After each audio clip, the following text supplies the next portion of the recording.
Hoy pues tenemos un panel de lujo compuesto de personas que están investigando el tema de derechos culturales y étnicos y que pues protagoniza realmente el movimiento indígena en el tema de la hoja de coca.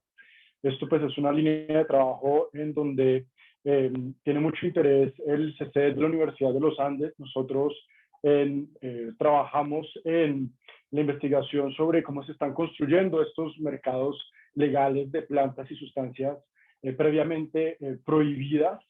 Si bien esa conversación se ha centrado sobre todo en cannabis y psicodélicos, sobre todo el hecho de que en el proceso de construcción de estos mercados no ha habido una participación efectiva de las comunidades tradicionalmente productoras de estas plantas y sustancias. La hoja de coca cada vez cobra mayor protagonismo en esa discusión, y allí las organizaciones indígenas pues realmente han sido líderes en la discusión en este país. Si bien ese ejercicio pues ha logrado muchas victorias también en ese proceso, ha habido grandes obstáculos, particularmente del Estado, pero también desde el sector privado ha habido una serie de conflictos en torno a estos ejercicios de comercialización. El año pasado, en diciembre, pues fue noticia el hecho de que la empresa Coca-Cola ha iniciado un proceso de restringir o de pretender obstaculizar la comercialización de un producto de la empresa Cocanasa llamado Coca-Cola. Y pues eso lo ha hecho bajo el argumento de que quizás Coca-Cola infringe la marca Coca-Cola. Eso ha abierto la discusión nuevamente de a quién le pertenece la hoja de coca. Entonces, pues hoy nos acompañan David Curtidor y Fabiola Piñacue, que son cofundadores de la empresa Cocanasa y que nos van a dar en este primer momento una contextualización de esta situación. Luego pasaremos pues a la temática principal de este seminario que circunda esta pregunta de quién le pertenece la hoja de coca.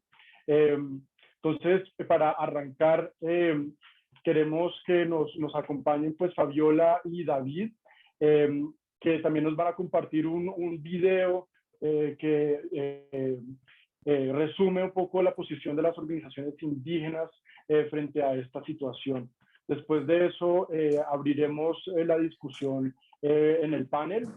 Yo no quiero extender mucho en la introducción de cada uno de los panelistas y les voy a pedir a ustedes que se presenten cuando comencemos la conversación. Ya que pues tenemos un tema muy nutrido y complejo y queremos dedicar la mayor cantidad de tiempo a las intervenciones de los panelistas, y daremos al final unos 20 minutos para conversación con el público. Entonces, si Fabiola y David pudieran darnos un poquito de contexto sobre la situación en la que están con este tema del litigio con Coca-Cola, sería muy interesante para darnos, como abrir un poco la discusión y contextualizarnos. Bueno, muy buenas tardes. Mi nombre es David Curtidor, yo soy cofundador de Cocanasa, soy administrador público de profesión y estoy en esta pelea de la coca pues hace varios años, como usted señalaba, David. Primero quiero agradecer pues a todos los que nos han aceptado la invitación. No voy a individualizarlos, que la lista está larga y pues, para que no hagamos tanto tiempo, me alegra mucho tener a la doctora Audrey Mena aquí, pues porque yo equiparo mucho esto que está pasando hoy con lo que está pasando con el biche, y entiendo que ella ha hecho un trabajo sobre eso al respecto. Yo tengo dudas, solamente para mencionar un tema, y perdón que me salga del contexto, sobre la legalidad de la ley y lo que pasó con eso. Y creo que ese es el destino que no debemos seguir para la coca, ¿cierto? O sea, ya tenemos dos ejemplos claros de lo que no debe pasar con la propiedad de los pueblos y de las comunidades, pueblos étnicos y comunidades locales también. Y eso es importante resaltarlo. y es ni lo que pasó con la marihuana ni lo que pasó con el biche. Entonces, esos son los ejemplos claros de desapropiación, de cómo el capital está llegando a, a sitios inéditos donde antes no había podido llegar y lo está haciendo bajo formas, digamos, novedosas de asociación o supuesto desarrollo de los negocios propios y demás. Entonces, David, ¿estás en mudo nuevamente? sí, perdón, se me escapó acá. Entonces, ¿qué es lo que está sucediendo? Digamos, el contexto de lo que está sucediendo es primero una arremetida del capital sobre el conocimiento tradicional. Pero en razón de que hay una serie de normas que protegen, digamos, de la biopiratería hoy día, se están creando maneras distintas de hacerlo, ¿cierto? El caso del biche es muy interesante por eso, porque yo leo el proyecto de ley del biche, ¿cierto? Y en el proyecto de ley del biche realmente lo que está descrito es la tutela del señor que usurpó el nombre de biche del Pacífico. La Superintendencia de Industria y Comercio le entrega un nombre que nunca debió entregarle, ¿cierto? Porque violentaba los principios y los derechos, pues, de las comunidades. Y entonces el señor pone una tutela y realmente lo que hacen es transcribir la tutela en el proyecto de ley del biche que acaba de salir, ¿cierto? Entonces es bien interesante. Yo creo que es absolutamente una casualidad, pero en el fondo no. En el fondo es la necesidad del capital de llegar por el conocimiento tradicional y todo lo que significa eso. Entonces, el punto es que estamos en este caso de Coca-Cola en una expresión del colonialismo máximo, ¿cierto? Es decir, se han hecho leyes y estas figuras que hace Coca-Cola, intimidar a nuestra empresa Cocanasa para decir que no use la coca y que no use el nombre de la coca en sus productos comerciales de coca, pues es el absurdo de los absurdos, ¿cierto? Yo creo que este caso va a ser muy similar al que le ocurrió con el expresidente Álvaro Uribe. No sé si ustedes recuerdan que él denuncia al senador Iván Cepeda por supuestamente compra de testigos, ¿cierto? Y quien termina, la corte hace las investigaciones y que termina en realidad incriminado por compra de testigos es él. Entonces, este caso es idéntico, ¿cierto? Digamos como las escopetas, los pájaros tirándole a las escopetas. Alguien que no tiene derecho a usar la coca, alguien que no ha pedido permiso para usar la coca o el nombre comercial de la coca con relación a la hoja, le dice a los propietarios que ustedes no pueden hacerlo. Más o menos lo que hizo la superintendencia, por eso hablo de la identidad absoluta fáctica que hay con Vichy. Más o menos lo que la superintendencia le dijo al señor del Vichy. Le dice, es que usted no desplegó ninguna acción para evitar la vulgarización de la marca. Vulgarización de la marca es que el nombre se convierte en un genérico, ¿cierto? Entonces, lo que debió haber hecho el señor, ¿cierto? El delincuente que se apropió indebidamente de una marca de los pueblos étnicos, fue haber, por ejemplo, demandado a las comunidades por usar la palabra biche o la marca biche, ¿cierto? O sea, era la razón de la sin razón. Insisto, absoluta identidad fáctica con el biche por eso. No sé si estoy hablando en términos muy especializados en el sentido de que conozco el caso del biche y lo he seguido, le he hecho seguimiento. Pero como encuentro investigadores aquí, personas tan inquietas y a la doctora Audrey, insisto en ese caso de la identidad.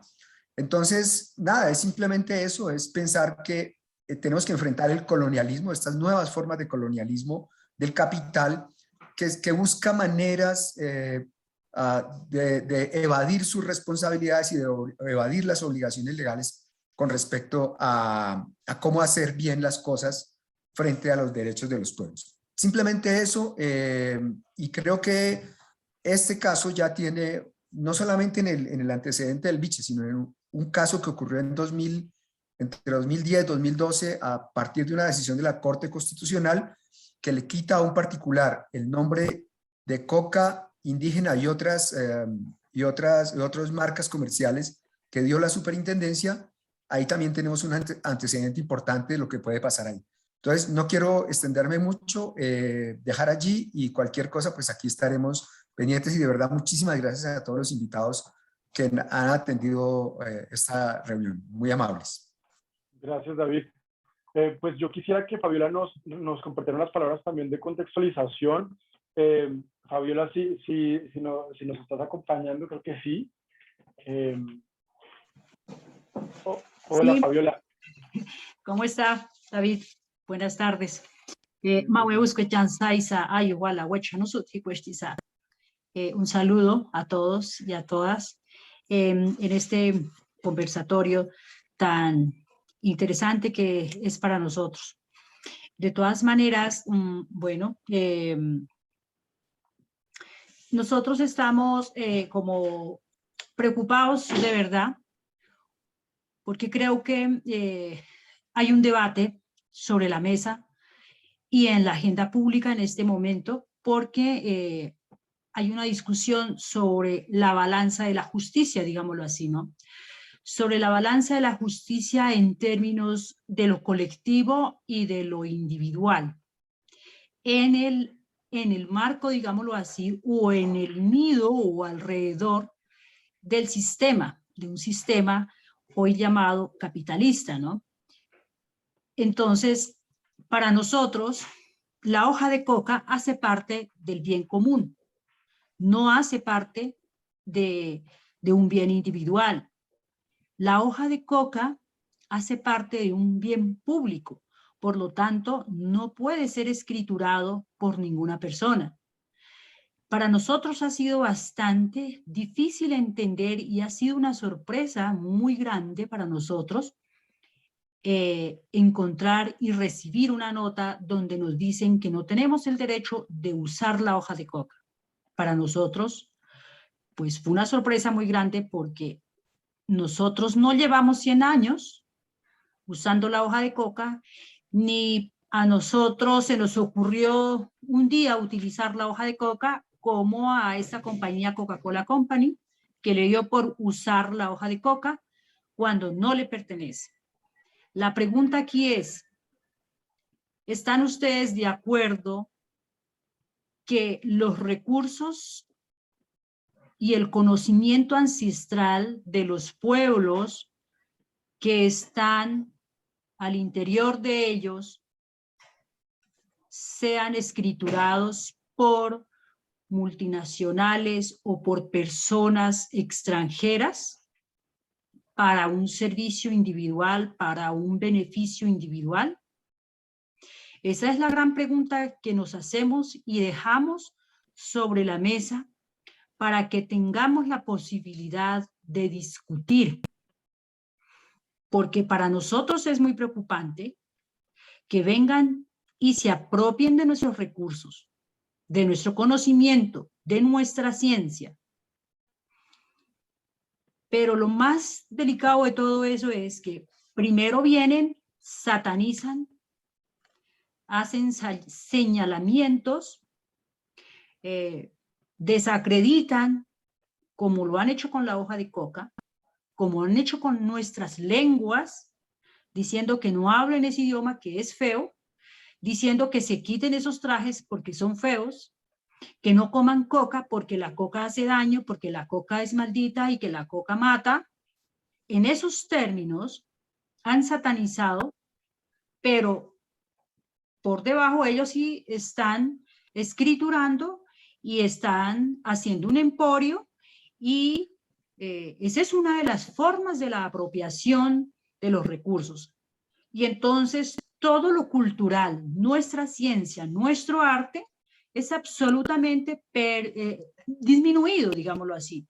Es absolutamente desacreditado, no vale nada. Entonces, cuando está en esa circunstancia de disminución, de desacreditación, entonces el imaginario en Colombia y en América Latina de los que hacemos parte de la cultura, pues muchos se avergüenzan y entonces no terminan hablando el Nasayúe, no hacemos prácticas culturales de lo que nosotros tenemos y sabemos. Entonces hay una problemática social, cultural muy grande. ¿Cómo es posible que los otros sí puedan hacer y sin embargo nos impiden a través de diferentes acciones? Esa es la preocupación bastante grande que tenemos nosotros y de todas maneras es bienvenida esa discusión desde la academia para que tengamos la capacidad de solidarizarnos en función del otro, en función de esas otras culturas, porque es que el sistema es apabullante y vienen en un momento donde todo se está tratando de homogenizar, y entonces ahí donde vamos a terminar perdiendo todos, porque la cultura es muy importante de preservarla, porque somos sociedades con conocimiento, con sabiduría, y eso no puede ser despreciado. El conocimiento occidental y con todos sus investigadores, eso está muy bien, pero no puede ser aplastado por ellos a ese conocimiento médico, alimenticio, cultural, de las culturas de toda esa gran América. Esta lucha de la recuperación de la hoja de coca es apenas uno de nuestras tareas alrededor del movimiento indígena. Nosotros somos del Cauca, hacemos parte del pueblo Nasa, y nosotros estamos con nuestras autoridades en esa búsqueda de la recuperación de no solamente el territorio, porque también nos lo han usurpado, sino de la recuperación de todo aquello que es peligroso, de que se nos lo van a robar. Porque no tengo otra palabra para decirlo, digo yo, nos lo están robando, y ya Coca-Cola, por ejemplo, grita que no usemos, pues se lo ha robado. Entonces yo creo que no es justo ni digno en este momento de que nosotros, los herederos de la hoja de coca, tengamos que silenciarnos y quedarnos quietos. Nosotros hemos mandado una carta para que se pronuncien y tampoco se han pronunciado. Entonces yo creo que esto no es jugando. Aquí el debate continúa y vamos a mirar aquí a ver cómo es. Y en este caminar, gracias a ustedes, la academia es muy importante para que podamos hacer un enlace de diálogo para que podamos continuar con nuestro ejercicio. Por eso estamos nosotros con los delegados de nuestros representantes de las organizaciones y del movimiento indígena. Por eso estamos con Aida y Norman, que nos han venido, son delegados de las autoridades indígenas que nos han contribuido en esta lucha tan grande que es incansable, y es resistir. Vamos a resistir hasta donde nos dé el agua o hasta que se apague el sol, porque esa es nuestra cultura. Así es que nosotros estamos listos para seguir defendiendo lo que nos pertenece. Y yo agradezco enormemente a todos los profesores y profesoras y a todos los investigadores, docentes que nos acompañen y nos ayuden a buscar una luz y un camino que sea armonioso y pudiésemos llegar a que nuestros derechos sean respetados en los términos más amables desde la visión de la humanidad, ¿no? Yo agradezco y bueno, celebro este espacio. Muchas gracias. Gracias. Gracias, Fabiola. Y pues muy importante que mencione la intervención que tuvieron las organizaciones indígenas hace poco tiempo, porque si bien, digamos, esta discusión, este pleito arrancó con esa carta que envió Coca-Cola a través pues, de la firma Brigar Castro, hace poco pues, las organizaciones indígenas se pronunciaron frente a ese movimiento inicial, diciendo, bueno, ¿y ustedes qué han hecho en cuanto a consultar a las comunidades en el uso de esta palabra y del material vegetal de coca? Entonces queremos compartir un video que expone un poco las tesis de las organizaciones indígenas, y a partir de allí sí abrir la discusión en el panel. Entonces vamos a presentar ese video.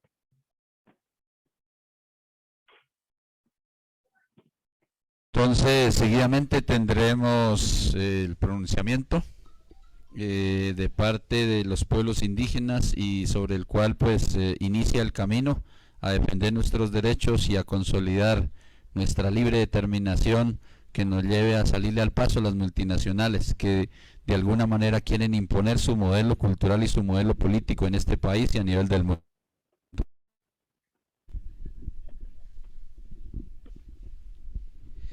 Un saludo muy especial para todos y todas, autoridades indígenas del movimiento indígena colombiano, a los voceros de las distintas organizaciones indígenas, sociales, populares y gremiales, a los asistentes en este espacio de la Casa Mayor del Consejo Regional Indígena del Cauca, a los seguidores de estos canales virtuales y a todos los usuarios de las redes sociales. Bogotá, Distrito Capital, 15 de febrero de 2022. Señores, Brigard Castro, atención, Laura Ángel Jaramillo, asociada senior, y Cristian David Sarmiento Páez, asociado. Referencia, pronunciamiento público y reclamación, abuso de los derechos de los pueblos indígenas con relación a la marca comercial Coca-Cola. Respetuoso saludo. Nos dirigimos a ustedes por instrucciones de nuestras Nazahuala, Jaibanas, Taitas, en condición de herederos y dueños ancestrales y milenarios de la sagrada hoja de coca, quienes nos han pedido indagar por explicaciones por el uso no consentido de la marca Coca y de la planta misma, sin haber surtido los mecanismos legales previstos para estas situaciones en la normativa nacional, en la normativa andina y en el sistema internacional de derechos humanos. Como sabrán, la coca ha sido heredada por la mayoría de los pueblos del Abya Yala, por los espíritus mayores creadores del universo, desde el inicio de los tiempos y las normas nacionales y del sistema internacional de derechos humanos, que se han consolidado como mecanismos para garantizar el goce, disfrute y usufructo en general de este patrimonio sagrado. Las cartas constitucionales de los países andinos, la normativa andina sobre propiedad, los instrumentos interamericanos y mundiales sobre los derechos de los pueblos consolidaron un corpus normativo y jurisprudencial tendiente a evitar que, por ejemplo, grandes empresas monopólicas se hagan dueñas del patrimonio cultural y biológico de los pueblos, y en general que lo aprovechen de manera indebida y abusiva.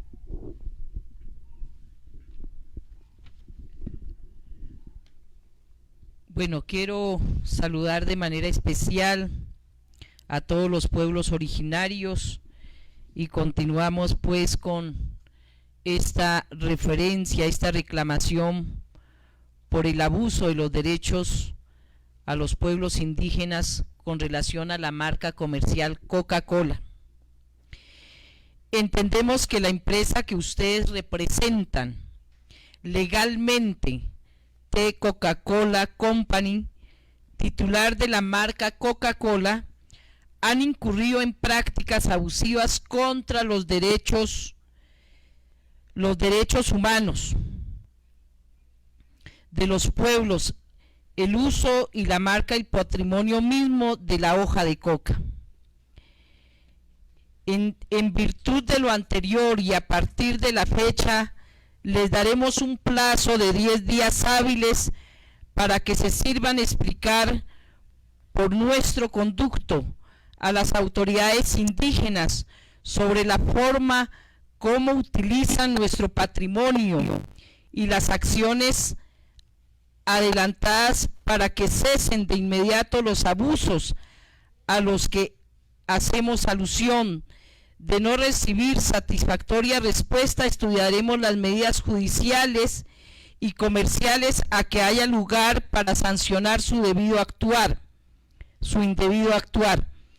que puede incluir intersección de la venta de sus productos en los territorios indígenas y acciones legales ante las instancias nacionales e internacionales pertinentes.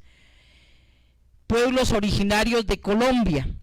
En ese sentido, entonces, con esta reclamación a raíz del oficio que envió Coca-Cola a Cocanasa, hoy damos esta respuesta y lo hacemos un poco también respaldando esta iniciativa de Cocanasa con una mujer que ha venido impulsando no solamente el comercio, sino el rescate del verdadero sentido de lo que significa la hoja sagrada de coca, porque ha sido espiritual, es medicinal y es ancestral.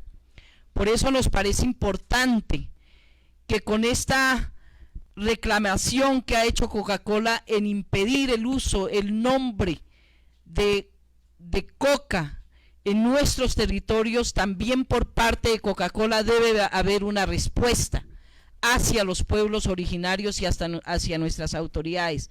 Por eso convocamos a nuestras organizaciones indígenas, autoridades y pueblos para que nos pronunciemos y empecemos a hacer valer nuestro derecho ancestral, no solamente sobre la coca, porque este es uno de los caminos, sino sobre todos los conocimientos y toda la riqueza ancestral que nos asiste a nuestros pueblos indígenas desde nuestras raíces. Muchas gracias y aquí estaremos para acompañar esta iniciativa.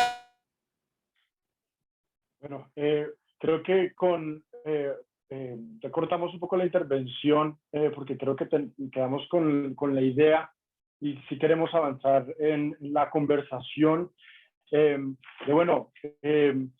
realmente dos preguntas clave y la primera es ¿cómo se amparan pues las comunidades indígenas en este caso, en este pleito que se ha dado con Coca-Cola?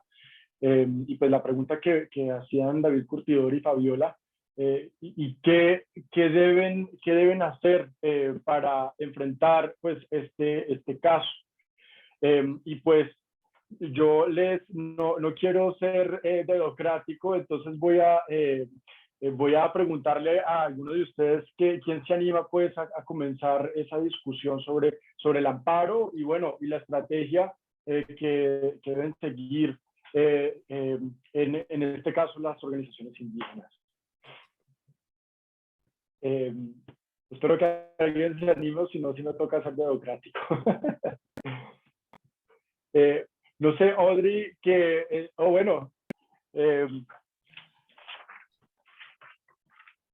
José Agustín, levantaste la mano, no sé si quieres arrancar.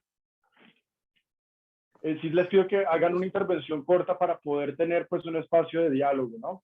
Ok, bueno, muy buenas tardes a todos y todas las presentes.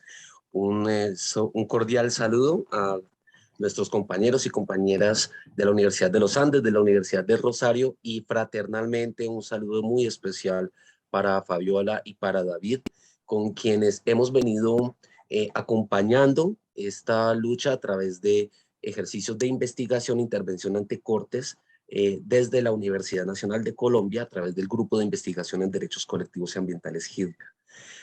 Quisiera anotar pues muy brevemente como 2 o 3 elementos. El primero tiene que ver con la fundamentación normativa jurídica que asiste a los pueblos indígenas, en el caso colombiano, para comercializar, para usar, en fin, gozar los distintos derechos devenidos del derecho de propiedad y sobre los saberes derivados de las plantas medicinales y ancestrales como la hoja de coca.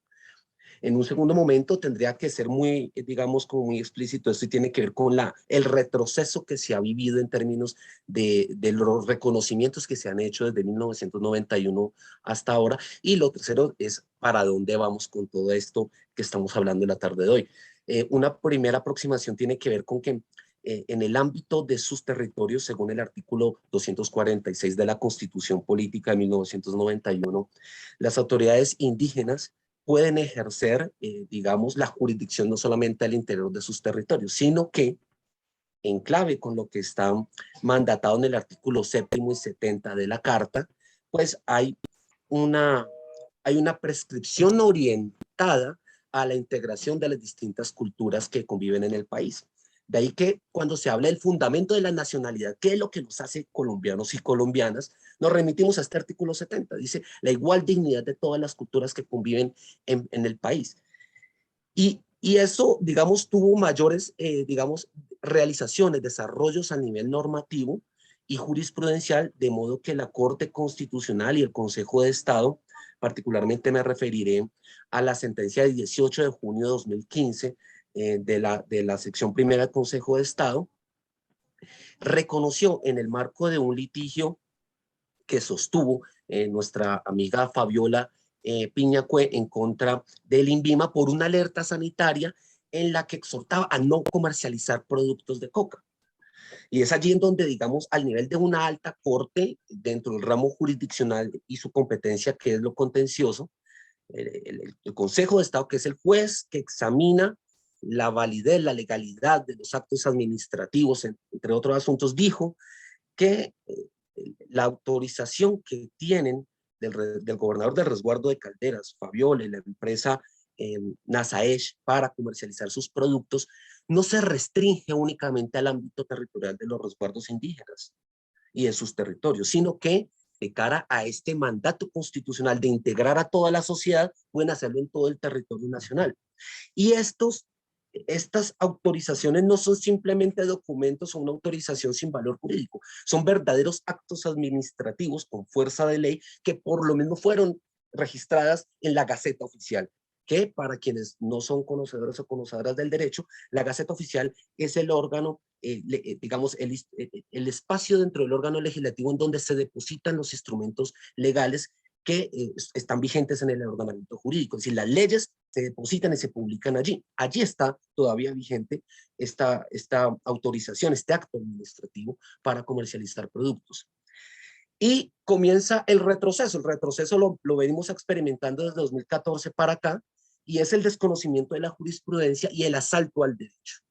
El asalto al derecho lo denominamos así es porque, contrariando las reglas que rigen las acciones constitucionales como la tutela, la Corte Constitucional, en una decisión que estimamos bastante desafortunada, en la sentencia de 357 de 2018, que era digamos, una acción de tutela para proteger el debido proceso y ordenar el retiro de la reproducción de la alerta sanitaria que el Consejo de Estado le declaró nula al INVIMA.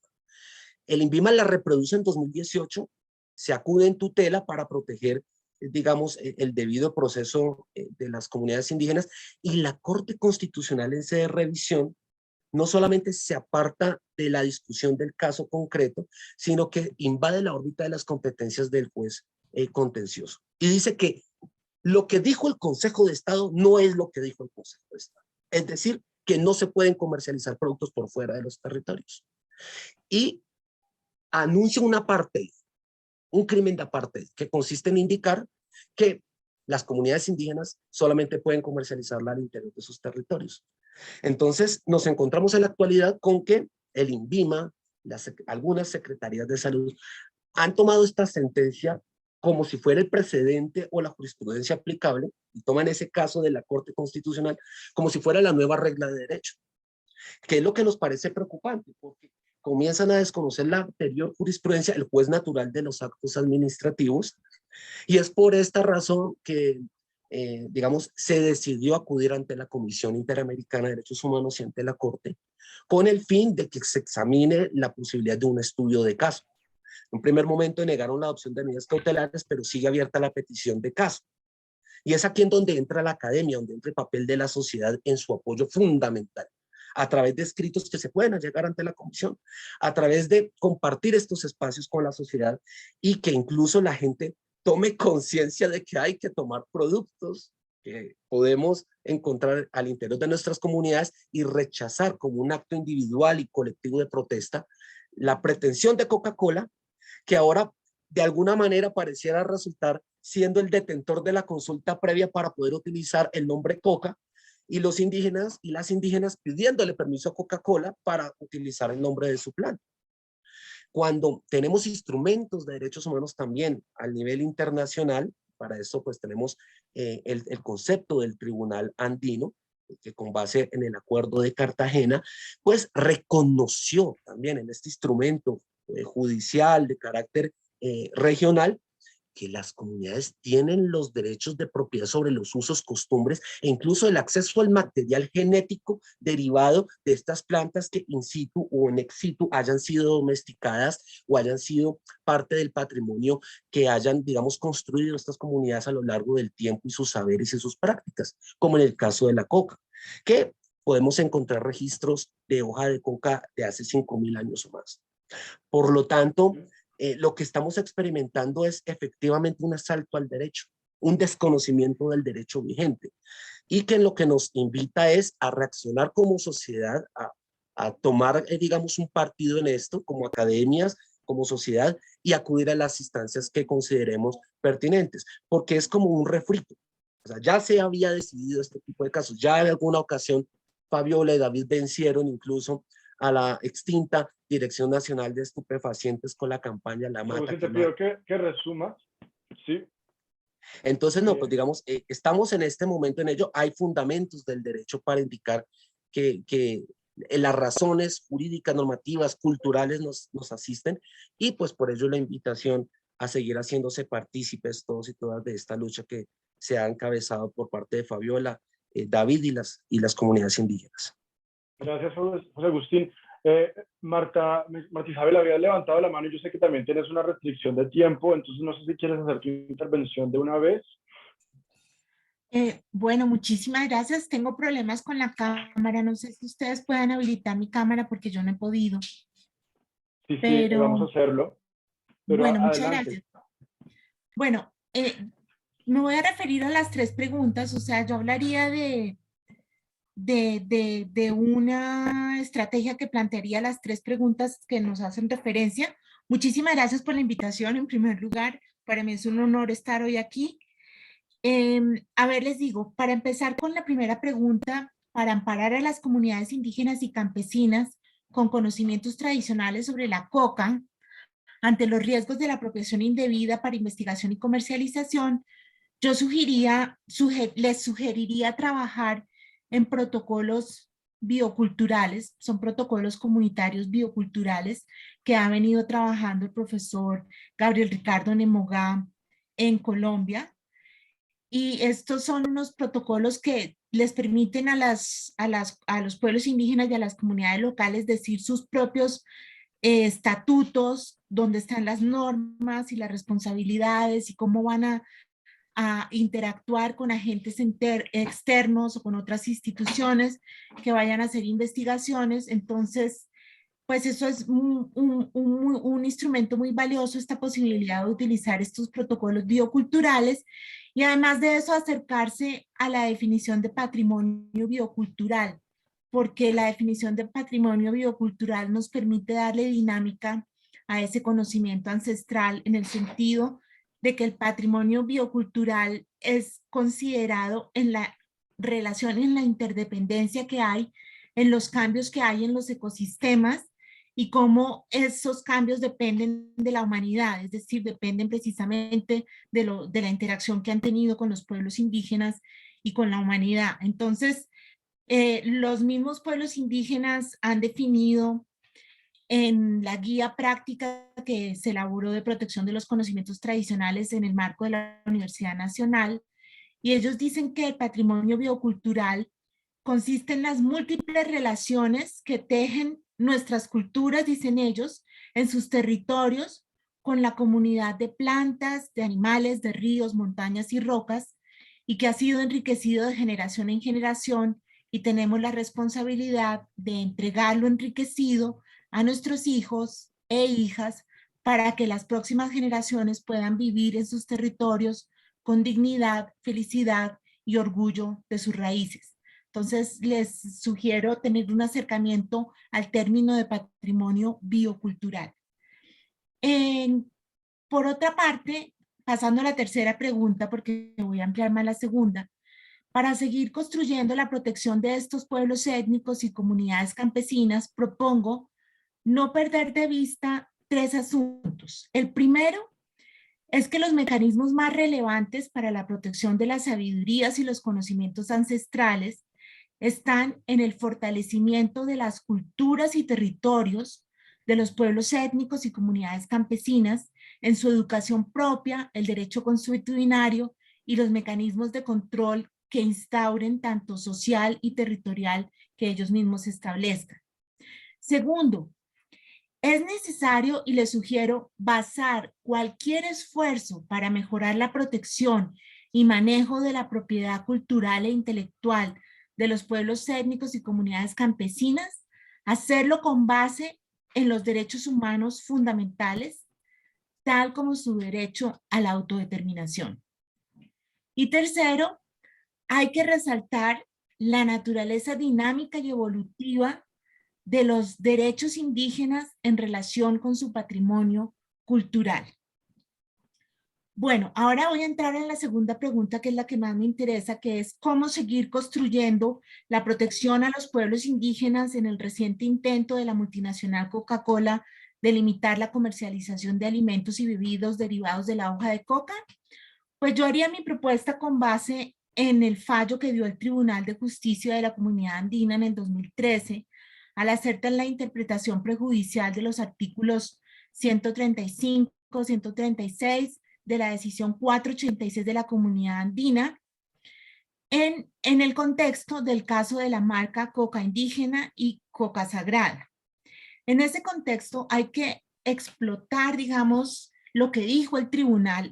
Ahí da unas herramientas fundamentales de protección para los conocimientos ancestrales, y es que, por una parte, el tribunal, o sea, lo primero es que el tribunal dice y hace un llamado a las autoridades en general, a las autoridades administrativas y judiciales, para que no solo consideren la normatividad de la comunidad andina en lo que tiene que ver con este tema del fallo de la coca indígena y de coca sagrada, sino también están sujetos a los principios constitucionales y a los tratados internacionales que hacen parte del bloque de constitucionalidad y que consideran el derecho a la identidad cultural de carácter fundamental para las comunidades indígenas. Entonces, la Superintendencia de Industria y Comercio se le obliga, o sea, se le dice requerir a la Superintendencia de Industria y Comercio a que tiene que tener en cuenta este marco de los principios constitucionales, los tratados internacionales. Y en esto hay que, digamos, hacer mucho énfasis porque ya hay una identidad fáctica, como nos decía el señor Curtidor muy sabiamente. Resulta que tenemos que explotar esa parte de la sentencia, y entonces, por ejemplo, lo primero que hay que hacer también es, lo primero que diríamos es tener en cuenta las normas de la CAN, ¿cierto? Es lo primero que nos dice. Estas normas de la CAN defienden en gran medida el conocimiento ancestral. Primero que todo, la decisión 391 en su artículo 7º, pues habla de cómo los pueblos indígenas y las comunidades afroamericanas y locales tienen la facultad de decidir sobre sus conocimientos, innovaciones y prácticas tradicionales asociadas a los recursos genéticos y a sus productos derivados. Además de eso, en la misma decisión 486 se salvaguarda por encima de los derechos de propiedad intelectual la protección que se le confiere al patrimonio biológico y genético de la región y a los conocimientos tradicionales de sus comunidades indígenas, afroamericanas o locales. Este es el artículo 3º. Entonces hay que invocar este artículo 3º, y en el que también se dice que los países miembros reconocen el derecho y la facultad para decidir de las comunidades indígenas, afroamericanas y locales. También está la estrategia de biodiversidad, que estaba establecida para lo que tiene que ver con la parte amazónica de la CAN, y esta, que es la decisión 523, destaca la importancia de la propiedad colectiva de los conocimientos tradicionales y del conocimiento fundamentado previo y la distribución de beneficios. Entonces, de estas normas de Lacan se desprenden tres aspectos fundamentales para este caso. Primero, es la multinacional quien debe reconocer la existencia de un conocimiento tradicional que pertenece a las comunidades étnicas y que forma parte del patrimonio cultural de las naciones. Segundo, de estas naciones. Segundo, la obligación que ha debido cumplir Coca-Cola es que para el acceso a dicho conocimiento debió mediar la aprobación y participación de quienes lo poseen de acuerdo a la decisión 391, a la 486 y a la 523.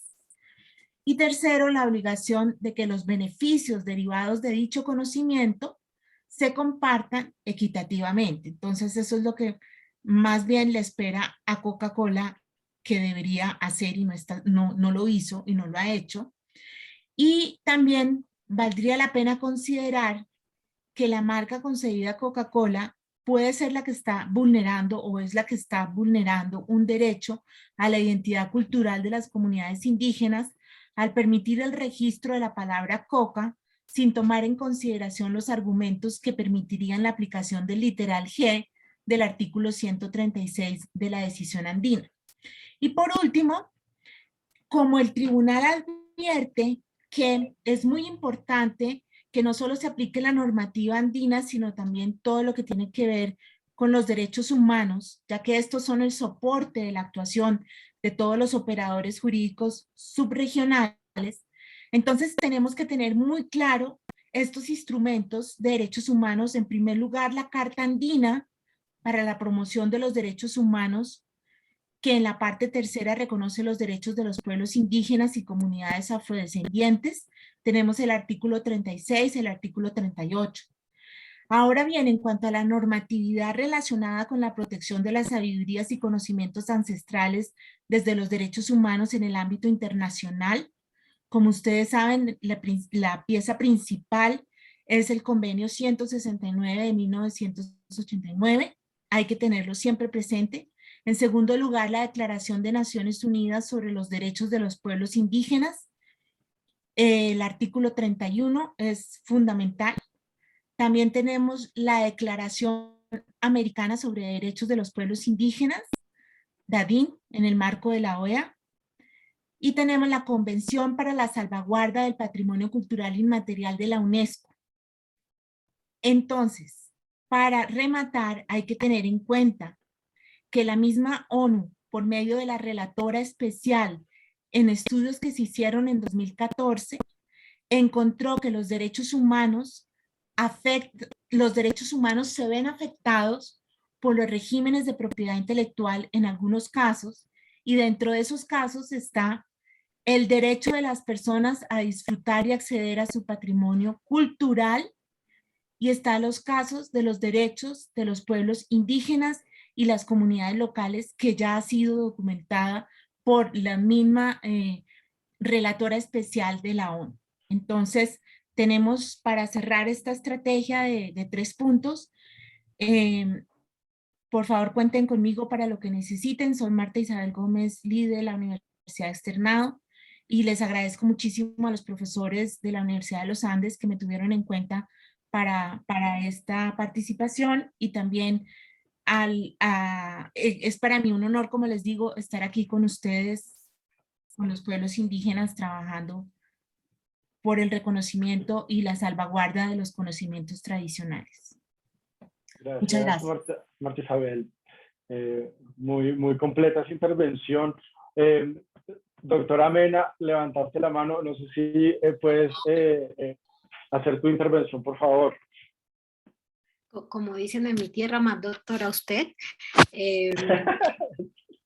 Pero definitivamente yo creo que Marta Isabel hizo un gran resumen del fundamento jurídico que encuadra esta discusión que estamos teniendo aquí, pero incluso a mí me preocupa algo, y es la forma como nosotros mismos que estamos dentro de la discusión estamos atendiendo a cómo concebimos el derecho. Y es que aquí el litis es como si fuera, estamos pensando en Coca-Cola, ¿sí? Entonces, como si fuera que estuviéramos ofendidos porque ellos dicen que transgreden los derechos de estas comunidades indígenas y no porque ellos son los que están transgrediendo el derecho marcario de Coca-Cola. Entonces, digamos que entendiendo ese sentido, nosotros no estamos en un litigio de defensa, es un litigio también de acusarlos a ellos, porque realmente los que están transgrediendo aquí el derecho marcario son ellos, ¿sí? Y efectivamente los derechos humanos y los derechos fundamentales es la carta que tenemos, y las formas de protección constitucional es las cartas que tenemos jurídicas en estos momentos, tanto a nivel interno como internacional, de poder darle un sentido de error general, de transgresión del derecho, como ahorita hablaba José Agustín.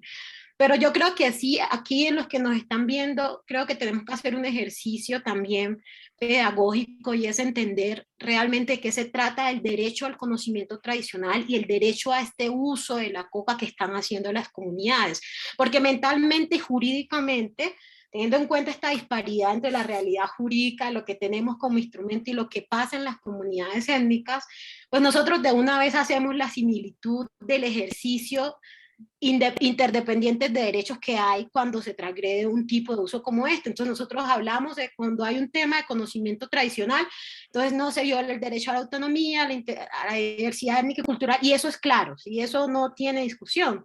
Pero sin embargo yo creo que nosotros ya tenemos que dar esta discusión dentro de los marcos de la fundamentalidad que tiene por sí solo el uso del conocimiento tradicional, porque se expresa como la forma de pensar de las comunidades, es una expresión de la dignidad colectiva de estas comunidades. Entonces, si bien tiene un ejercicio interdependiente del derecho al territorio, que nos puede servir como fundamentos ya jurisprudenciales, como el mismo derecho a la integridad étnica y cultural, el derecho al uso del conocimiento tradicional, la transformación de la biodiversidad, es un derecho fundamental por sí mismo, ¿sí? Porque de una u otra forma es la manera como las comunidades expresan sus pensamientos. Y así como a mí se me protege a nivel de derechos personalísimos, la forma como me voy a expresar, la forma como culturalmente manifiesto mi visión de vida, pues también se me tiene que respetar la fundamentalidad de un derecho que me dice cómo yo pienso y cómo quiero transformar los productos que hay en mi territorio. Entonces, yo creo, y es un llamado también a la forma que en nosotros también está permeando ese colonialismo, ¿sí? Y es pensar que porque es Coca-Cola, ellos no son los transgresores, sino nosotros en el litigio, nos están haciendo pensar que es que somos nosotros los que tenemos que defendernos y no ellos. ¿Sí? Y esto que pasó con Coca-Cola y que ya había pasado, pues también pasó con el biche, y ya lo había mencionado un poco David Curtidor, es que la Asociación Nacional de Industrias del Destilado dijo en un momento que a las comunidades negras tenían que perseguirlas porque producían este licor en sus territorios y no pagaban impuestos, y ellos sí. ¿Sí?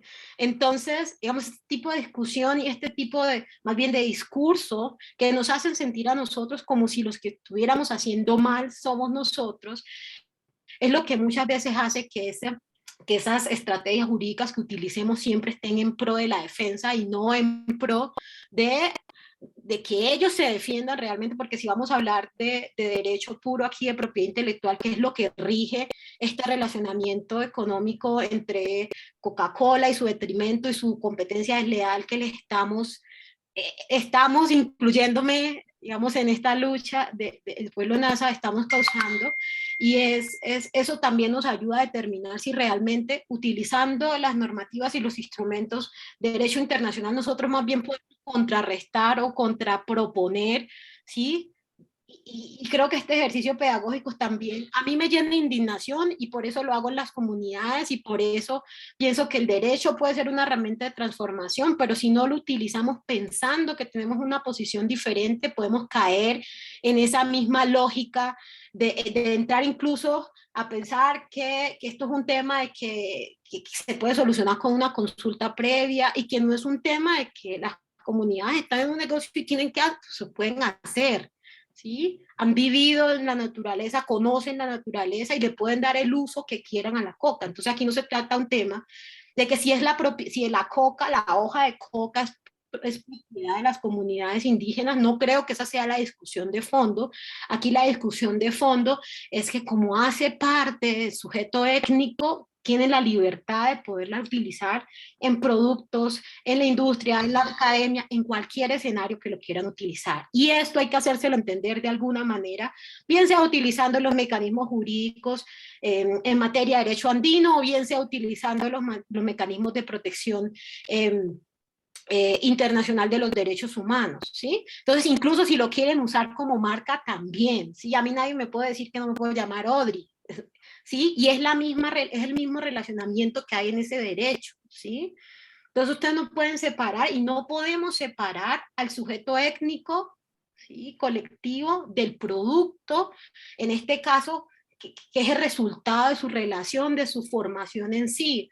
Y era lo que analizábamos en algunos escenarios con la Universidad de Rosario, es que nosotros aquí estamos hablando de algo que simplemente no puede estar por fuera del sujeto. Entonces, cuando miramos la propiedad intelectual, cuando miramos los derechos étnicos colectivos, es como si nosotros estuviéramos protegiendo la hoja de la coca por fuera de las comunidades indígenas, como si el problema de la marca afecta es el uso de la hoja de coca y no que afecta a los modos de vida de una comunidad. Y creo que eso es muy importante para nosotros y eso es, digamos, eso es uno de los grandes riesgos que se genera cuando llevamos o entendemos los derechos fundamentales también como si fuera una transacción de mercado, como si le pusiéramos valor al mismo indígena, ¿sí? Entonces, y yo creo que la discusión está por encima de eso, y aquí no es una postura de defenderse, lo tenemos que hacer jurídicamente, y pues esos son los mecanismos que tenemos y han funcionado con el té de coca, y ha funcionado, digamos, si en caso tal llegara a ver otra vez este proceso, pero sin embargo nosotros tenemos que entender que aquí estamos hablando de un derecho colectivo fundamental, ¿sí?, que permite la generación de un proceso de conocimiento que crea en las comunidades un modelo de tenencia y uso colectivo basado en la tradición, ¿sí?, en donde precisamente lo que genera esta estabilidad transgeneracional, que empresas como Coca-Cola en 1800 y pico lleguen a utilizar incluso esta palabra, no dándole el uso que sí le dan las comunidades, que es conforme a la naturaleza, conforme a la visión propia de vida, es precisamente lo que le da soporte a esa conducta cultural que les permite a ellos pensar en un nombre creativo para una bebida que no tiene nada que ver con la vida y que no tiene nada que ver con la salud de los seres humanos. Entonces, yo quería hacer esta primera intervención un poco ubicándonos que aquí, y los que estamos aquí, estoy seguro que no estamos en un proceso con la posición de que tenemos que defendernos o tenemos que defender el conocimiento tradicional ante una multinacional y no una multinacional que está transgrediendo derechos fundamentales de un sujeto, ¿sí? Entonces quisiera dejar aquí por ahora para que podamos intervenir. Muchas gracias, Audrey. Luis Felipe había levantado la mano, no sé si quieres responder a lo que vienen diciendo o quieres intervenir basado en las preguntas iniciales. O sea, yo creo que puedo como intentar hilar un poco lo que dijo, pues lo que se ha dicho con algunas cosas que tenía preparadas.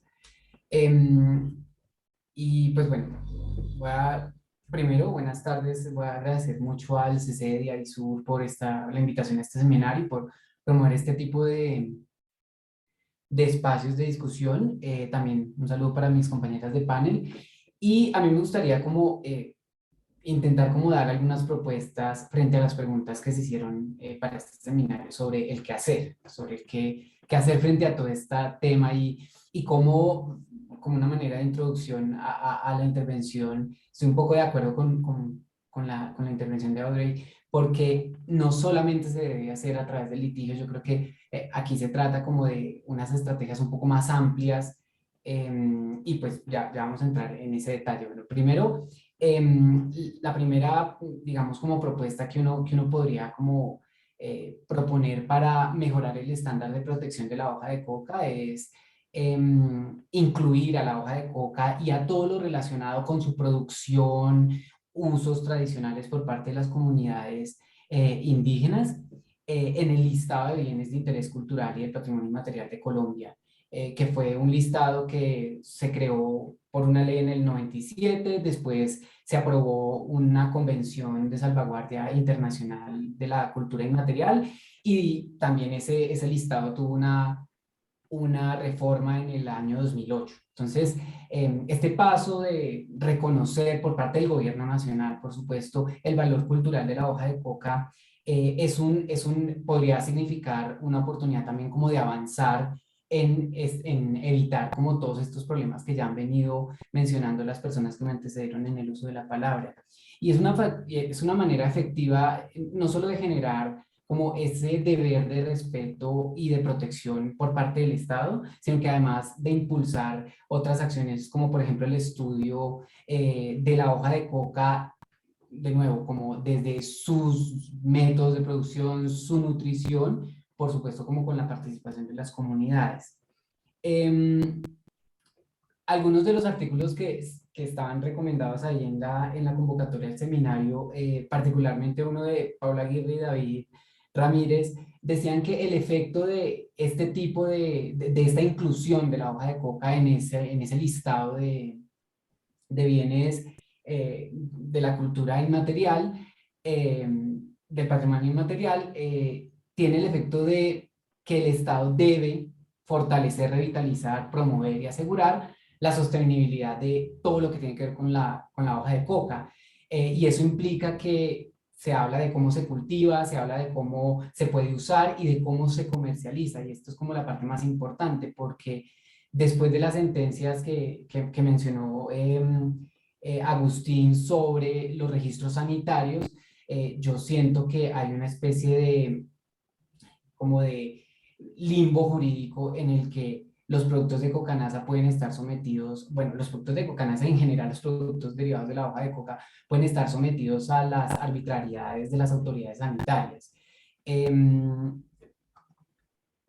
Y yo creo que parte de los debates alrededor de si el registro sanitario solo rige en los resguardos o si rige a nivel nacional, también está enfocado en que no se valora la coca. O sea, yo creo que a la coca hay que hacerle una reparación simbólica frente a todo lo que ha significado el conflicto armado, el narcotráfico, la apropiación por parte de muchas personas de lo que significa la hoja de coca y de sus derivados. Y yo creo que en este momento es un proceso necesario, lo digo, esto del reconocimiento de la hoja de coca como un patrimonio inmaterial, es un proceso necesario que por supuesto deben liderar las comunidades indígenas y todas aquellas comunidades que de alguna manera sientan que tienen un uso tradicional y una relación cultural con esta planta. Y es un trámite que puede tener muchos problemas, lo voy a dejar ahí como por no extenderme más.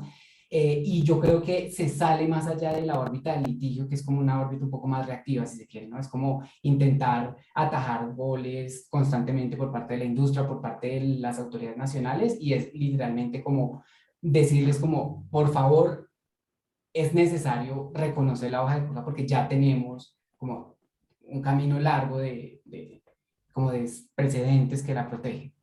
La segunda cosa que yo quisiera proponer sobre ese qué hacer, y es parte de como de una conversación larga que se ha tenido, es que yo creo que, y aquí retomo la ambigüedad de las licencias sanitarias que tienen los productos derivados de la hoja de coca, sobre todo los de cocanasa, a mí sí me interesa que en este momento retomemos esta discusión del proyecto de ley que se está llevando a cabo en el Congreso de la República sobre la hoja de coca y sus derivados. Es un proyecto de ley que pasó en un primer debate y que pues obviamente tiene como toda un cambio alrededor como de la relación que tiene el Estado con la hoja de coca.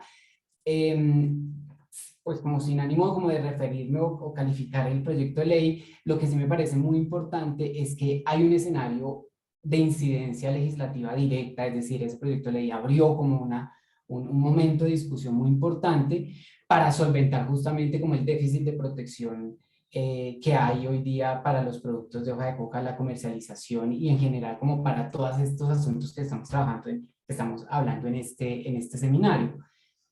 Porque es que yo siento que como que depende de cada autoridad sanitaria saber si retiran o no los productos de Cocanasa de las vitrinas, y me parece que eso es una falta de seguridad jurídica muy grande, porque además compromete no solamente como la viabilidad de la empresa, sino que la viabilidad cultural de lo que ha significado Cocanasa y bueno, toda la historia que tiene.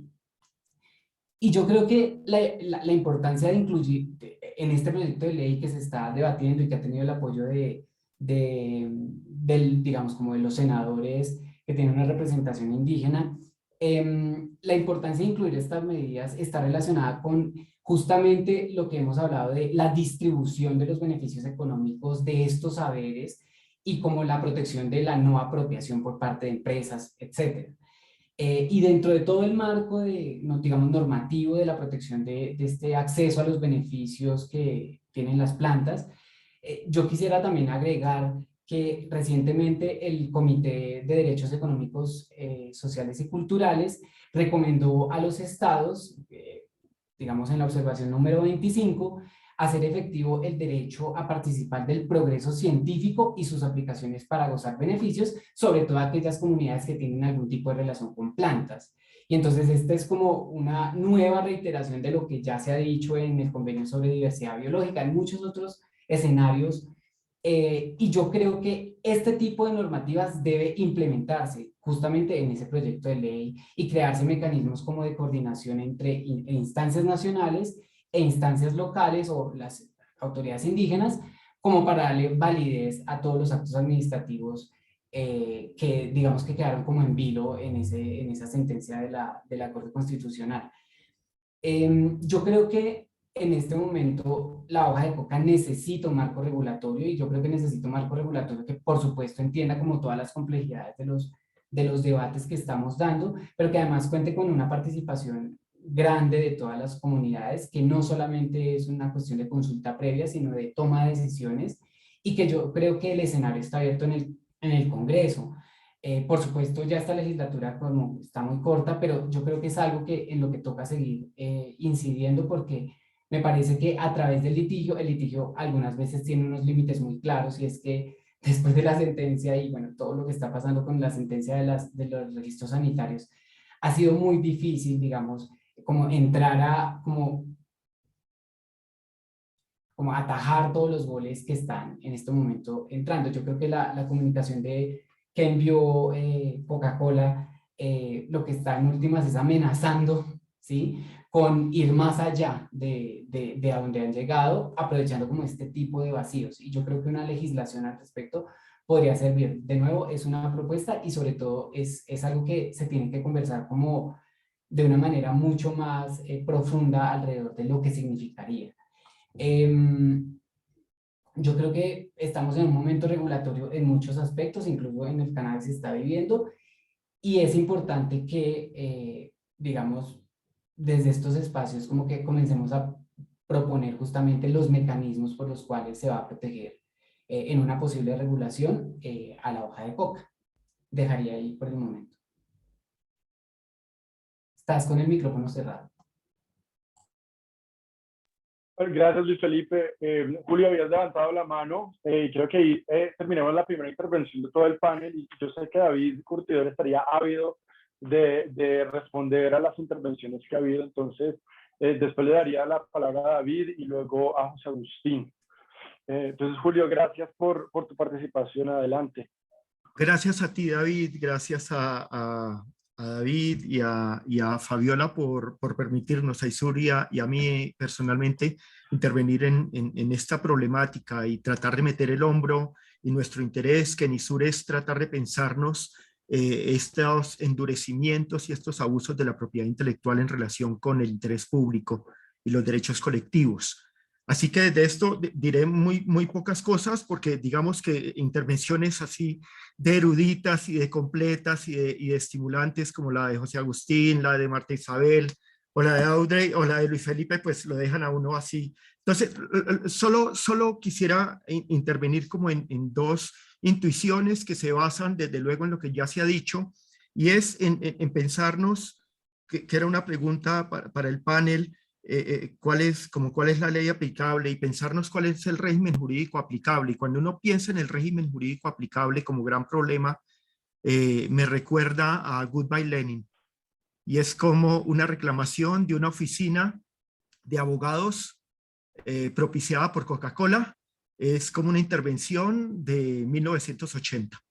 Como que están pensando el derecho de propiedad intelectual desde la civilística del siglo XIX, desde los derechos del individualismo propietario.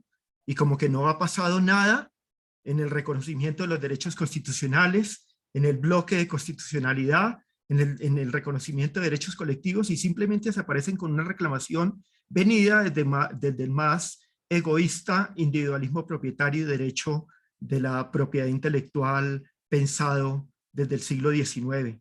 Y entonces creo que el campo de batalla está ahí, el campo de batalla judicial, jurídico está ahí, en cómo no dejarnos llevar hacia los campos en donde tenemos que jugar de visitantes, sino que todo lo que se ha expuesto aquí es realmente el marco, el horizonte de expectativas en el que se deben disputar los reclamos por los derechos de las comunidades tradicionales sobre su patrimonio biocultural, como lo decías, Marta Isabel. ¿No? Como el campo es el de los derechos constitucionales, el campo es el del bloque de constitucionalidad y el de todos los reconocimientos que se han hecho en el orden constitucional y en el orden de los tratados internacionales de reconocimiento de derechos, particularmente de los pueblos indígenas y comunidades tradicionales, como horizonte de expectativas en donde se debe construir la discusión jurídica en torno a estos problemas. Y luego, simplemente por algo que se me viene a la cabeza, Luis Felipe, oyendo tu intervención, y es claro, lo dice Michel Bauwens, el fundador de Peer-to-Peer Foundations, que todo el derecho de propiedad intelectual está fundado en dos grandes mentiras del siglo XIX. La idea de que los recursos naturales son infinitos y que por eso su precio debería acercarse a cero en la medida en que son infinitos, y que en cambio el ingenio humano es finito y que por tanto su aplicación al derecho de propiedad intelectual deriva en altísimos costos. Y con esta idea nos ubicaron en la División Internacional del Trabajo como productores de materias primas, y eso ha significado un extractivismo inconmensurable del siglo XIX, que le ha asignado poco valor a cosas que tienen mucho valor, y ya hoy reconocemos desde las nuevas epistemologías, por ejemplo en relación con la hoja de coca, que no es solo su valor físico como objeto, sino que la hoja de coca está incrustada en un sistema cosmogónico que le asigna valor, que tiene valor también intelectual y cultural, y que por lo tanto debe ser protegido en manos de las comunidades tradicionales, así de la misma manera como ha sido protegida el ingenio en manos del extractivismo del norte. No tengo mucho más que decir, David. Reitero mi gratitud por habernos invitado a este espacio y por permitirnos meter el hombro aquí para pelear codo a codo con los abusos de estos nuevos extractivismos, con los abusos de mantener un modelo jurídico de extractivismo y no respetar los avances, que también lo decía alguien aquí, para generar retrocesos en lo que se ha conquistado en el orden del reconocimiento de los derechos de los pueblos y de las comunidades. Gracias, David. Gracias, Julio. No, muy interesantes las primeras intervenciones, me parecieron supremamente completas y también abriendo el panorama, repensando el tema jurídico, que creo que va muy en la línea de lo que plantean las organizaciones indígenas de esto. O sea, ¿cómo así? No nos podemos poner en defensa, sino que de hecho aquí hay un abuso y lo que hay es que pedirle a Coca-Cola que se justifique. Eso es como uno de los puntos iniciales. Escucho también la necesidad de pensar en la complementariedad de otras herramientas de orden político, comunicativo, frente al tema jurídico, y bueno, y de las muchas herramientas que hay dentro de este plano. Me gustaría muchísimo escuchar pues a David Curtidor, y sobre todo qué reflexiones hace usted de este diagnóstico que han hecho los panelistas.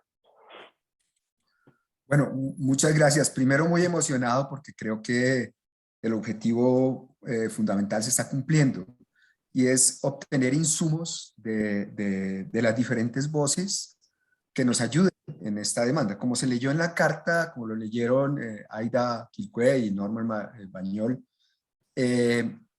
digamos, hay dos medidas, y yo quiero que se entienda también como esto. Son organizaciones indígenas diciéndoles a la más peligrosa de las multinacionales del mundo: ustedes tienen, primero, un plazo de 10 días para contestarnos, y segundo, si no atienden nuestra demanda, nuestra solicitud de que expliquen, pues vamos a tener que ir tanto a las vías judiciales del sistema jurídico nacional o internacional y demás, yo me imagino en Comisión Interamericana, perdón, Corte Interamericana, etcétera. Pero también vamos a adoptar medidas políticas, vamos a adoptar medidas administrativas que pueden ir hasta no permitir la venta de su producto en nuestros territorios. Entonces eso cambia la relación. Entonces yo creo que es voltear el colonialismo, decir: un momentico, usted no viene a hacer lo que le da la gana como le parece. Entonces es lo primero que hay que ver, que quiero resaltar. Entonces digamos, este foro tiene como objeto obtener insumos para las demandas, las solicitudes o el tema litigioso. Eso es lo primero. Quería como aclararse también a la doctora Audrey, y por eso me pareció tan extraordinaria la exposición de la doctora Marta Isabel en ese sentido. Hay unas anotaciones que apunto con especial interés. Pero también decir lo siguiente, frente a una intervención de Luis Felipe, a quien saludo y sabe que quiero y aprecio mucho, y es lo siguiente, es el tema de los listados del patrimonio. Esa discusión que se dio en la declaración hay una declaración de UNESCO y un tratado que Colombia suscribió, la doctora Marta Isabel hizo relación a él, que es el decreto, es un tratado como el 93, Colombia lo firmó, ahí está la ley, no recuerdo exactamente, que es la que habla de listas de patrimonio. Pues bien, la coca ya es patrimonio, no necesita una nueva declaración de patrimonio. Esa definición está tanto en el artículo 1 de la ley 1186, modificatoria. En esa misma ley 1186, recuerden ustedes, se da, o se lo recuerdo, se desarrolla un decreto que es el 760, me parece, 763 de 2009, que le da facultades a las autoridades de los grupos indígenas y también de los pueblos afro de declarar patrimonios. Es decir, yo no necesito que nadie me diga que eso es mi patrimonio por dos razones. Mi patrimonio por dos razones. La primera, por razones de autorreconocimiento. En Colombia existe un principio que es el pluralismo jurídico, y ese pluralismo jurídico hace que todas las culturas tengan, como lo dice la Corte Constitucional, una igual dignidad, porten una igual dignidad. Entonces los grupos étnicos, indígenas, afro, etcétera, son autoridades públicas, y así primero es reconocido por la Constitución, por la jurisprudencia, pero además también por normas reglamentarias, como refiere este decreto 763. Entonces, en esa condición, las autoridades indígenas, las autoridades o las autoridades de los grupos étnicos o los otros, los que correspondan, en el caso de los negros, pueden hacer declaraciones de patrimonio o bien explícitas o bien tácitas. Si todos los valores de su sistema cultural, por la definición del artículo 4 de la ley 1185 o del artículo 1 de la ley 397, hacen parte ya del patrimonio cultural. No se necesita una declaración adicional. Y si se necesitare, las autoridades de los pueblos étnicos tienen la facultad legal, en lógicas de pluralismo jurídico, de hacer tal declaración. Yo no estoy tratando de dar clases a los abogados, soy abogado, pero simplemente lo leí por ahí. Entonces, eso digamos como que lo tengo muy claro. Y yo soy enemigo absoluto de ¿cómo se llama? De los listados, por una razón elemental. Porque si usted hace un listado, está poniendo a disposición de posibilidades de mercado, igual un registro, si usted hace un registro ante la superintendencia, está poniendo a disposición su patrimonio en el mercado. Y de eso no se trata. El patrimonio cultural tiene una protección sustantiva, tanto constitucional como legal. Entonces yo no necesito ir a que la superintendencia me registre COCASEC. Eso es un absurdo, porque ya está protegido por el derecho sustantivo, tanto en la lógica del pluralismo jurídico, lo que diga mi autoridad, como, insisto, en las normas estas. Y ahí mismo, por ejemplo, en la sentencia T477, que fue un caso similar, con identidad fáctica, como dicen ustedes los abogados, a este ocurrió eso. La Corte dijo, sí señor, con relación a la coca, ella goza de una protección constitucional derivada tanto de los principios constitucionales como de los principios de los preceptos que están en el artículo 93, en el bloque, ¿cierto? Entonces, entonces ahí está lo que mencionaba la doctora Marta, 169, pero hay otros además. Está la Declaración de Friburgo, por ejemplo, que es viejísima, pero que sigue, digamos que es como un instrumento en el cual se deben basar, pero también tenemos el artículo cuarto el punto cuarto de los acuerdos de paz, el capítulo étnico, que se dice que nada puede ir en desmedro de los derechos de los pueblos. Entonces, por ejemplo, esa decisión de la Corte Constitucional, esa T398, de la Corte Constitucional de 2018-19, bueno, esa sentencia que usted comentaba, usted y Agustín comentaba, pues no tiene sentido, digamos. Yo un día me desperté y dije, yo no voy a pelear más con esto, porque resulta que las sentencias de la Corte Constitucional en materia de tutela, una tutela resuelve un problema interpartes, no resuelve, no era control concentrado de constitucionalidad de la sentencia del fallo del Consejo de Estado. Era control abstracto de una situación en la cual perdimos y no nos dieron la razón. Y en la ratio, en ninguna parte dice que no podemos vender. Eso simplemente son, ¿cómo es que le llaman? Los argumentos, bueno, tiene un latinajo que no me he podido aprender. Obiter dicta, obiter dictum. Los obiter dicta que usa la Corte, y eso usted lo que tiene que mirar es la decisión. Y la decisión dice no acceder peticiones. ¿Cuáles eran las peticiones? Que la Secretaría de Salud emitiera una carta. No emitió la carta, pero en la decisión no dice de ninguna manera derrotes el fallo del Consejo de Estado con el cual se permite que los indígenas puedan vender en todo el territorio nacional. Luego esa discusión para mí superada, ¿cierto? Y no, nada más, qué pena, yo creo que me estoy abusando del tiempo, muchas gracias. Decir eso, remarcar eso, las autoridades de los pueblos étnicos son autoridades del sistema, digamos, del Sistema General de Cultura, y pueden decidir patrimonios, el bicho, lo que quieran. Ya es patrimonio, pero pueden explicitarlo, por ejemplo. Entonces, eso está tanto en la Ley 70 como en la Ley 1186, bueno, la modificatoria, la 397, y en un decreto que es bien interesante, que es el 763 del 2009. Ya eso simplemente, gracias, perdón por el abuso del tiempo. No, gracias David. Yo sí quisiera pues darle oportunidad a los panelistas en primera medida de reaccionar frente a lo que han escuchado, si les parece. Ya estamos llegando a las 6 de la tarde. Yo creo que con el permiso de ustedes, si nos podemos demorar unos 5 minutos más allá de las 6 para dar una oportunidad de respuesta, pues sería fantástico. Y bueno, José Agustín había levantado la mano, después la bajaste, no sé si querías hacer una intervención corta en respuesta a lo que se dijo aquí. Sí, muchas gracias, David. Y sí, digamos, eso es como recoger 13 elementos, me parece. Siempre que David dice yo no soy abogado, pero quiero decirles algunas cosas, nos deja pensando a los que somos abogados y abogadas.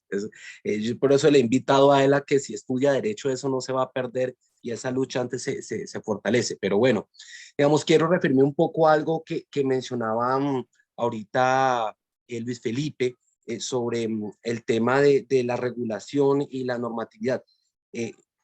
No, digamos, en principio no es que falte regulación. Aquí quiero atar un poco lo que ha dicho David y también lo que ha dicho Audrey, y es que, digamos, hay suficiente normatividad, jurisprudencia, hay instrumentos internacionales de derechos humanos, como acá lo hemos compartido, los diferentes panelistas. Marta Isabel hizo una muy buena exposición en resumen de ello, y podríamos digamos, mencionar otro, digamos, un acervo jurídico al nivel de la jurisprudencia, la Constitución, la ley, los instrumentos de derechos humanos, pero que desafortunadamente lo que vemos que está pasando no es esta falta de normas, sino una perspectiva insular del derecho.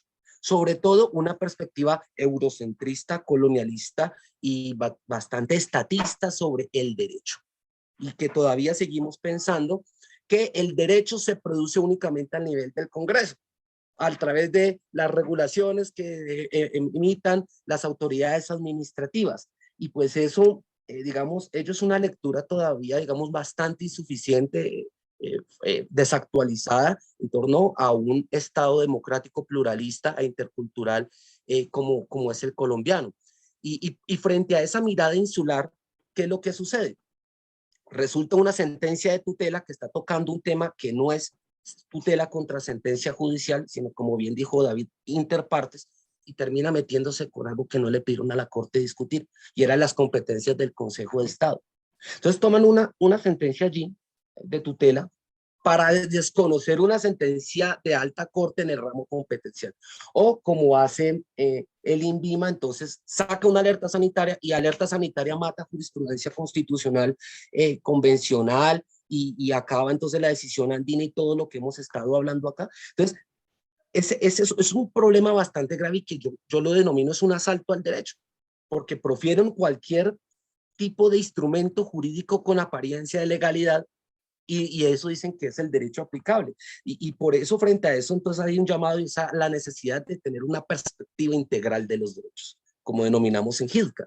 Es decir, la necesidad de dar cuenta de la integración, de la armonización del derecho nacional, internacional, pero sobre todo de cara al derecho comunitario consuetudinario, al derecho ancestral y tradicional.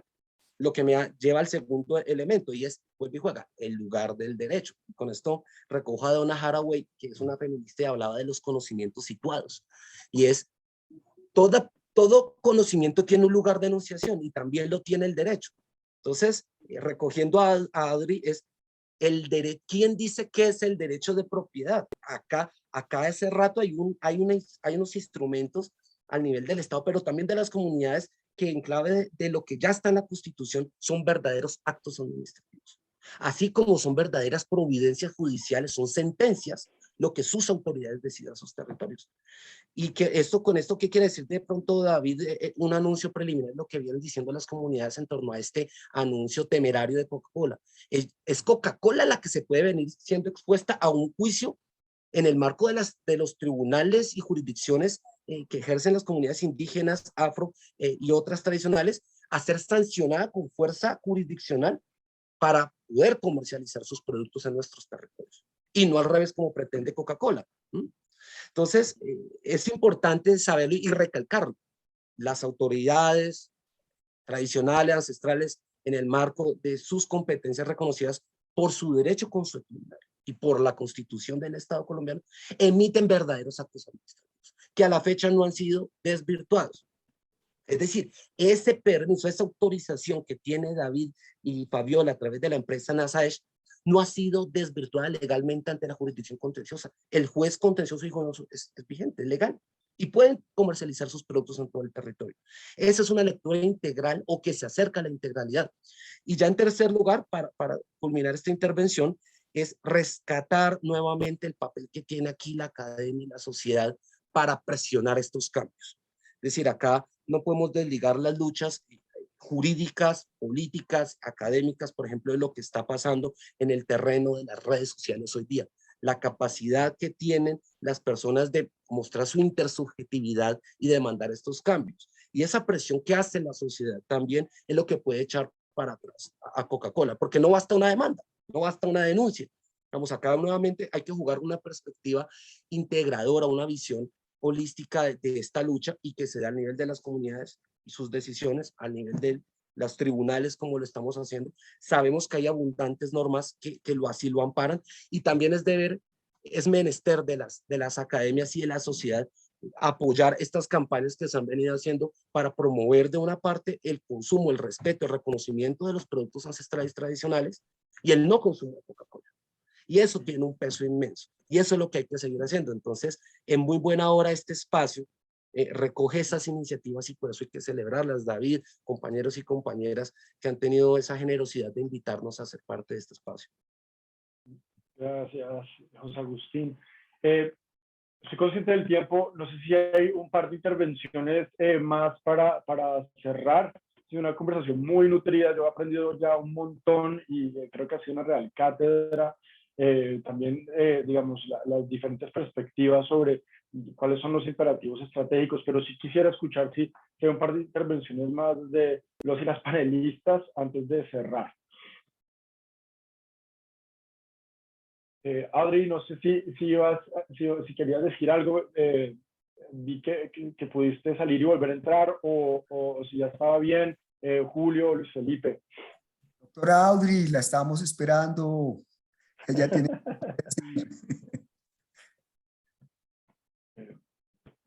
Sí, es que tenía ciertos... No, yo coincido con todo lo que han dicho y además, digamos que definitivamente a nivel interno nuestro bloque de constitucionalidad y nuestro eje constitucional es la herramienta principal que nosotros tenemos que utilizar para este LITS. También estaba pensando que, digamos, junto a eso, yo sé que ya vi y el resto del equipo, además de los instrumentos y además de la jurisprudencia, también pensarnos de manera estratégica cuál sería esa propuesta de estrategia en comunicaciones para integrar también la incidencia y la agencia de este caso, ¿sí? Porque como ya lo dijo José Agustín, y a nosotros nos ha funcionado así también cuando hemos hecho este tipo de acciones, y es que no es solamente, ya lo acabaron de decir, no es solamente un tema de acciones constitucionales o acciones judiciales, en este caso nos toca buscar aliados estratégicos en todos los sectores. Aquí tenemos ya una parte que es la academia y que seguramente con la intervención, con amicus curiae, nos puede servir muchísimo para fundamentar cualquier intervención que se haga, pero también considero que en algún punto nosotros podríamos utilizar las mismas estrategias de comunicación de estas grandes empresas, ¿sí?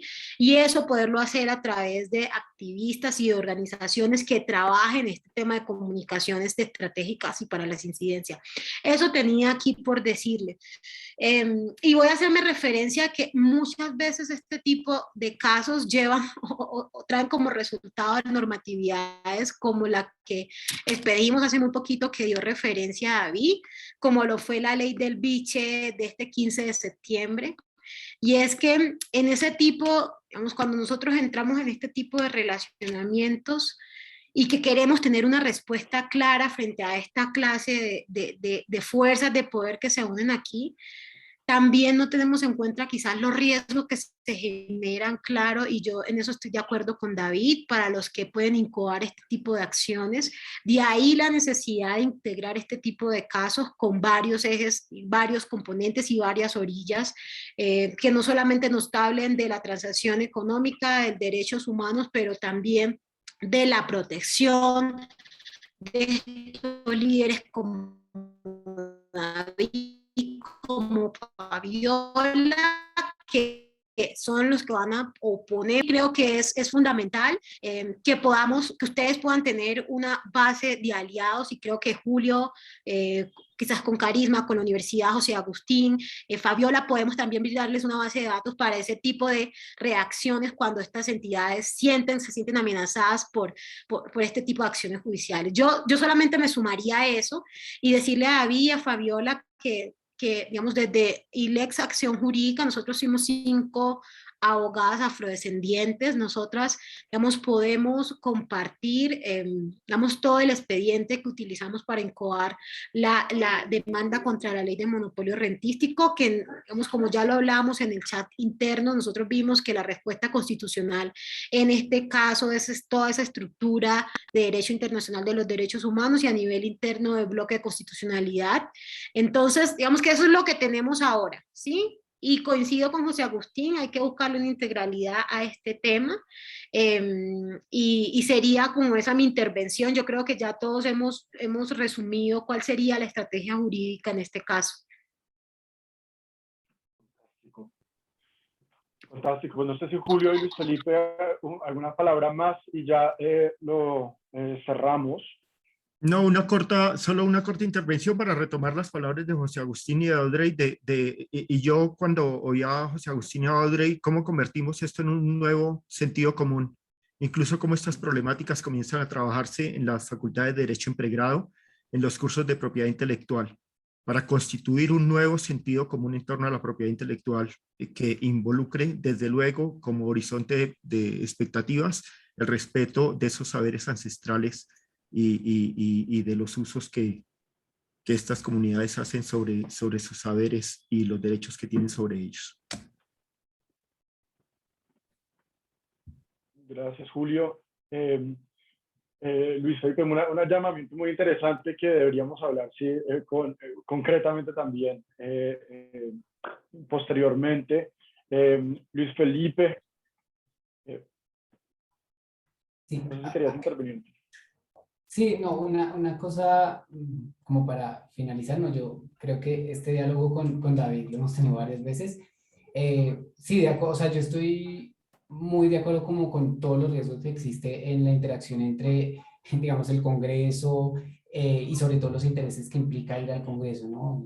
El poder del lobby de las compañías y en general de los intereses económicos en el Congreso es grande. Y también como en estos espacios como de reconocimiento del patrimonio inmaterial, etcétera. Yo creo que siento que ahí tenemos más en común que puntos en controversia. Sin embargo, yo siento que la sola inclusión de la hoja de coca en un listado de propiedad inmaterial incluso tiene efectos a niveles internacionales en la política que el Estado colombiano lleva a cabo en escenarios como pues en escenarios de política de drogas y eso ha sido algo muy valioso, por ejemplo, que ha hecho Bolivia y que también afecta mucho la forma como el Estado colombiano se comporta. No es tanto como que el Estado va a declarar que la hoja de coca sea un patrimonio cultural, porque pues lo único que está haciendo es como reconocer algo que ya existe y que es una realidad. Pero bueno, digamos, ese es un debate más amplio y de todas formas sí es muy importante como tener en cuenta que aquí debemos asumir como esfuerzos en proteger como los intereses de las comunidades indígenas alrededor de la hoja de coca y de nuevo su propiedad, porque creo que eso está fuera de discusión. Y bueno, muchísimas gracias a todas las panelistas y a ti y a ISUR por organizar el espacio. Bueno, muchas gracias a todos y todas. Fantástica conversación, me parece. Gracias a Fabiola y David también por liderar esta discusión ya en el plano pues, de la vida real también, más allá de la académica. Y bueno, creo que hay mucho trabajo por hacer y espero que podamos continuar esta discusión porque pues, realmente esto es algo que está avanzando día a día y que en donde pues las comunidades nos están convocando para que desde la academia podamos aportar en las diferentes frentes en la construcción de realmente de los derechos y de beneficios a las comunidades. Entonces, pues, gracias nuevamente y continuamos. Buenas noches. Buenas noches.